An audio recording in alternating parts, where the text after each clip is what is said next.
It is a loss felt in every courthouse in Michigan, the death of former Senator William VanRegenmorter.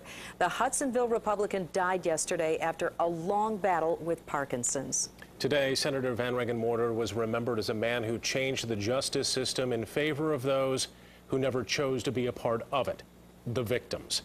24-Hour News 8's Ken Kolker has more on his life and work. It is impossible to explain, to verbally describe the effects of losing my daughter at the young age of 18. It was State Senator William VanRegenmorter who gave victims and their grieving families a voice in the courtroom. And he was given a life sentence because he's dead in the ground. And I just hope that you take what I have to say into consideration. The senator wrote what later became the William VanRegenmorter Crime Victims' Rights Act 27 years ago, which led to an amendment to the state constitution. He then went outside our state's borders, helping other states write their own victim rights laws.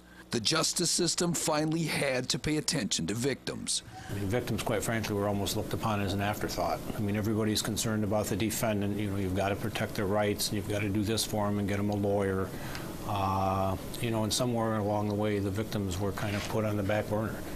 The VanRegenmorter Act sides with victims every step of the way, from their first contact with police to those emotional victim impact statements.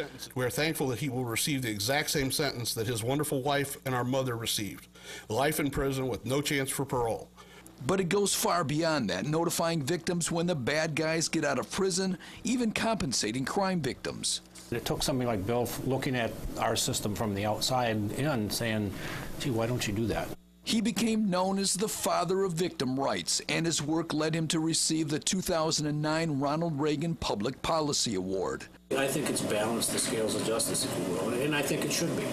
In counties across the state, it led to the creation of victim witness units. His heart guided him in this, and it was his belief that victims needed certain rights. He just felt victims needed a voice. They needed to be heard. Ken Kolker, 24-Hour News 8. An impact he has had on so many people's lives. He was a special guy. He was a unique lawmaker in Lansing and will be missed.